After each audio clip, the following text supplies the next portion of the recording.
day and a very productive day. I think we're over now as a country, we're over $15 trillion of investment, and there's never been anything like that. In the history of our country, there has not been anything like it or even close. So, okay, do you have any questions? Mr. President, you announced the Indonesia deal today. You announced the Indonesia trade deal today. How many more trade deals beyond the letters will you announce before August 1st? We're working on probably 5 or 6. Of the 5 or 6, I'm not sure I really want to do them. You know, you want somebody that knows how to negotiate. But we'll probably have 2 or 3. You know, we insist on opening up the country, which is a big deal. Indonesia was great. He's a great president. And we made a terrific deal where they opened up the entire country to trade with the United States. We weren't allowed to go in and trade. I think something similar will happen with I would say, India. And we have a couple of others. But I have to tell you, for the most part, I'm very happy with the letters. You know, the letters are a deal. You know, I can't explain it any better. The letters are a deal. The press doesn't want to pick that up. But I will veer from those deals on occasion when somebody is willing. Like if Japan would open up their country. They don't do that. They just don't do that. And I don't either. I don't subscribe to it one way or the other. But they won't do that. So we might just stick with the letter. South Korea is inclined to maybe do that. So we'll let you know. But we have letters out. Every time I send out a letter, essentially, that's a deal. Mr. President, on the date you gave of August 1st, but the date that you gave of August 1st, right. Why stick with the date if you're saying that payments start on August 1st. The only thing that's really sacred about August 1st is that's when payments start. So they have to start paying billions of dollars to you and people. Are you a citizen of the country? Yes, sir. All right, good. You'll be very happy because you're going to be getting a lot of money. Just like they found a budget surplus. We have a budget surplus of $25 billion. Everyone said, how did that happen? It hasn't happened in many years. It happened because of good management and tariffs. Do you plan to release more details of the Vietnam-China deals? Is there going to be a paperwork released to the public? Well, I might. I don't think it matters how much you release of the deal. We have a Vietnam deal. And I would say that deal is being pretty well set. It's pretty well set. Again, that's an opening of their country. They've opened it up. Just so you know, these were closed countries. They were wonderful people, wonderful leaders, very strong, smart leaders. But their countries were closed to us, but our country wasn't closed to them. And so I said, you got to open up your country. So we're going to see. But the Vietnam deal, we may open it. I mean, I don't know. I can't tell you. Is it necessary? No. Yeah, I don't think so. Mr. President, on Ukraine, why did you settle on giving Putin another 50 days? It seems like he's had a lot of time to show he wants peace. I don't think it's a long time. I think really the question should be asked, why did Biden get us into that ridiculous war? Why did Biden bring us there? That should never, ever have happened, that war. This is Biden's war. I'm just trying to end it because we're saving a lot of lives. Why do you think his opinion will change in 50 days when it hasn't over the last... Well, a lot of opinions change very rapidly. Might not be 50 days. Might be much sooner than 50 days. Well, to that end, when do you think the first Patriot missiles, some of these weapons that our allies will buy... they're already being shipped. From what countries? They're coming in from Germany and then replaced by Germany, and in all cases, the United States gets paid back in full. So what's happening, as you know, is the European Union, if you look, mostly European Union stuff, but let's put it in the form of NATO. It's very similar. But NATO is going to pay us back for everything. In some cases, we're going to be paid back by countries of the European Union directly. Are we starting to see those? But we're always getting our money back in full. So we're not going to have any more investment to make. We're getting our money back in full. And if we can make a deal, that'd be great. We're saving 5,000 or 6,000 soldiers a week. They're Russian and they're Ukrainian soldiers. They're not American soldiers. And we won't have boots on the ground. But it's a shame. 5,000. Last week they say 7,100 soldiers, both Russian and Ukraine, were killed. Can I ask you about Iran? Have you seen any progress in talks with Iran? We haven't really heard about that in a while. Well, they want to talk. I'm in no rush to talk. They would like to talk. I'm in no rush to talk because We obliterated their site. They'd have to start all over. In fact, it's obliterated to the point that it's not usable anymore. They'd have to pick a different mountain.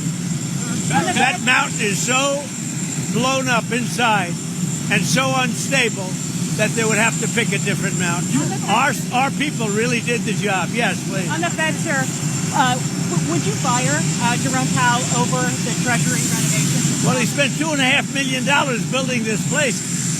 I have to say this. I think he's terrible. I think he's a total stiff. But the one thing I didn't see him as a guy that needed a palace to live in. You talk to the guy, it's like talking to nothing.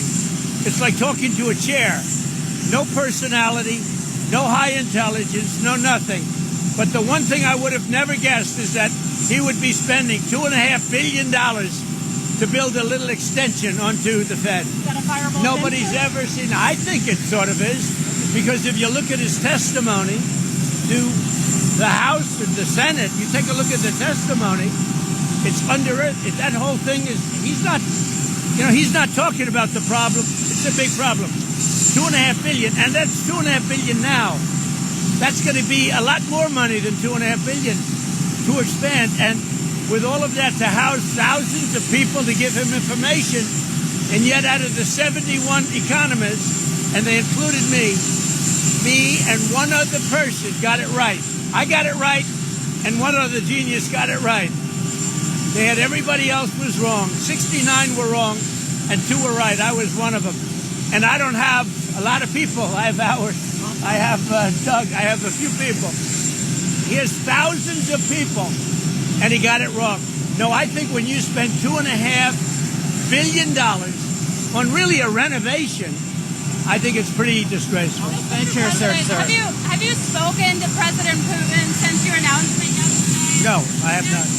Do you think when you speak to him on the phone, does he say that he wants peace? Yeah, he does. What is he saying? He says he wants peace. He does. So far, it's all talk and no action. But, you know, if you think about it, India, Pakistan, we did so many. The Congo, and, I mean, look at the deals we've made. We made all these peace deals. Look at Rwanda. It was an impossible deal to make with the Congo. I made that. I made all of these deals, Serbia, Kosovo, and here's the one deal. And actually, Vladimir called me up. He said, I'd love to help you with respect to making a deal with a couple of them, like Iran. I'd love to help you. I say, Vladimir, I only want to help with one deal, Russia, because you're the only deal that we're not doing too well on. He oftentimes he said, no, he wants peace. And I think he does. I hope he does. We're going to find out soon. And it could be before the 50 days. Mr. President, twice yesterday, when you were talking about this, you mentioned conversations you had with the First Lady after talking with President Putin. Has she influenced your thinking on this at all? She's very smart. She's very neutral. She's very neutral in a sense.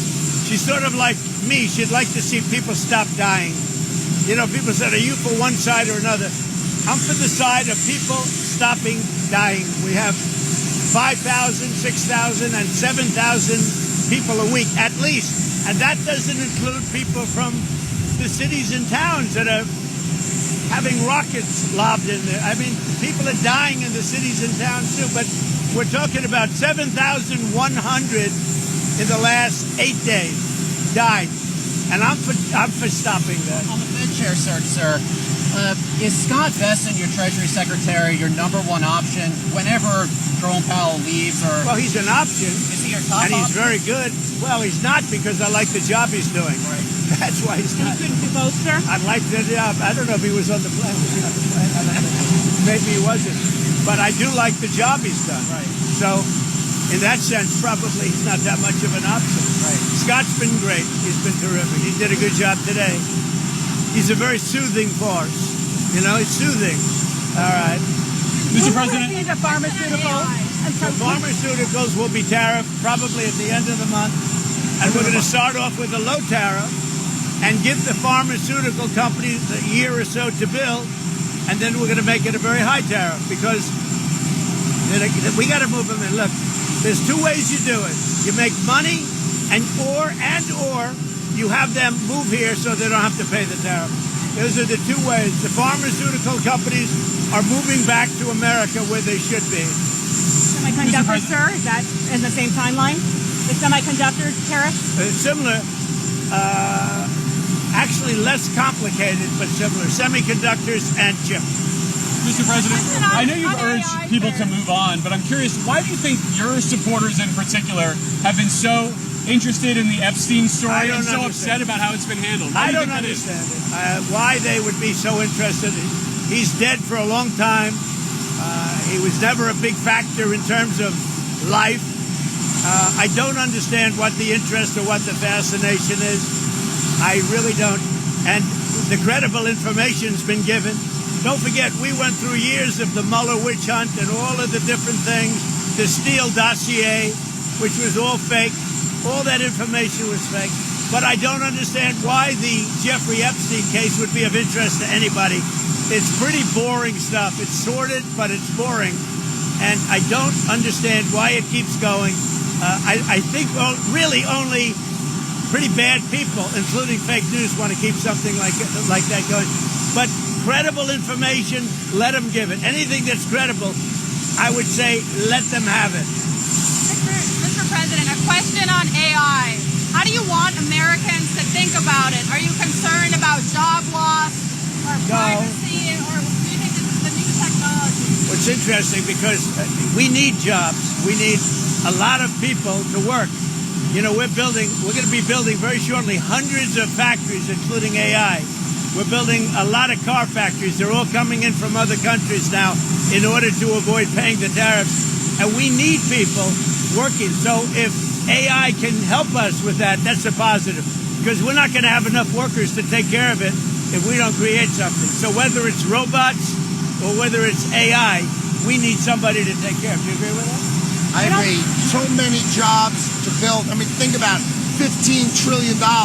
That's 5 million people working in these factories, building them. Great high-paying jobs in America that President Trump has brought back. So those jobs, of course, are in the wings. So let's go. Let's train America, and let's get it going. What do you think?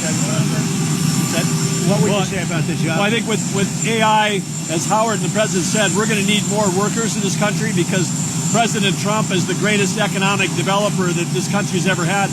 It's brought back this record amount of foreign direct investment and a record amount of U.S. investment going back into job creation. But the mix is going to change. AI will take jobs away like software development because AI can write code, but AI can't wire a building, do plumbing. I mean, if kids go into the trades today, they're all going to be making $150 grand and they'll have amazing lives, build companies, start businesses. I mean, this is part of the boom of America because middle class, working Americans will never have had it as good. They have lower taxes, lower regulation, and more opportunities to go to work to build things. We need people. We really need, because we're building so many factories in the country, and so AI can help with that. But what also is going to help are going to be robots. You know, the robots, I think, are going to be a big deal, and that's going to help also. On the Russian sanctions, sir, on the secondary tariffs, are you concerned that secondary tariffs on buyers of Russian oil will hurt American consumers, higher gas prices? I don't think so. I think that whole thing is going to go away eventually. It should have gone away. And Putin does say, oh, I want peace, I want peace. But so far, he hasn't lived up to that. So I think it's going to go away. But we're going to find out soon. We're going to find out soon. Can you give us more details on the sanctions? Is it 100% sanctions? No, I don't want to do that. But they're very biting. They're very significant.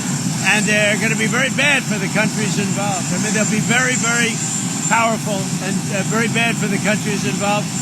And I hope we don't have to pull that string. And maybe we won't. We'll see. Got to end. Got to stop the killing. President, were you frustrated today that the House wasn't able to move on that crypto legislation? No, you know, the interesting thing is the 12 votes were votes where they wanted it to be stronger in terms of crypto people. I figured, oh, wow, that's sort of interesting because I was focused really on today's meeting, not that. But the interesting is the votes, those negative votes, were because they wanted it to be, and the safeguards, they wanted it to be stronger for people with Bitcoin or crypto. They wanted more strength, which is interesting. What do you want to refine in the UK trade deal? We have a little to discuss, but the deal is really very well done. But I'll meet with the Prime Minister. We have a good relationship. And I think it's going to be, and it'll be very shortly, and it'll be probably in Aberdeen, Scotland. Mr. President, at the event, Which state besides Texas would you like Republicans to gerrymander? Say it again. Which state besides Texas would you like Republicans to redraw the congressional Well, there's line? about 4 of them. I'll let you figure that one out, but we have about 4 of them. In 3 cases, it's 1, and in 1 case, it's 2 or 3. And Texas would be 5. Are you concerned California will turn around and do the same thing? Well, with we'll fight them. Republicans? You know, they're so corrupt in California, you never know what's going to happen. But we've done pretty well in the courts in California, as you see. We're batting about 1,000, ultimately. We start off a little slow, and then we get a lot of hits. Mr. President, you said today at the event in Pittsburgh that if it wasn't for Mr. Lutnick, Mr. Besson, who want to do more deals, that you would basically just go with the letters. You've said that a few different times. I just want to clarify. Do you just want to go with the tariffs and No, I think they would like to make deals more than me. I'm satisfied with, but they would like to make deals more than me.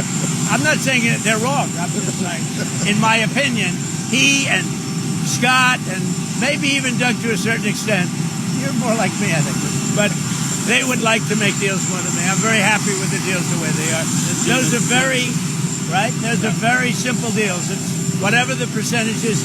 And we base that on a lot of things, including the deficit and, various things. And, I think it's a much faster way. Don't forget, we'll be releasing a letter soon talking about many countries that are much smaller, where you're not going to do letters per se. You might do an individual letter, but it's going to go very quickly. And the number will also be less. Which countries are those? These are countries that are, many of them, like 200 countries. You understand? Caribbean countries, African countries.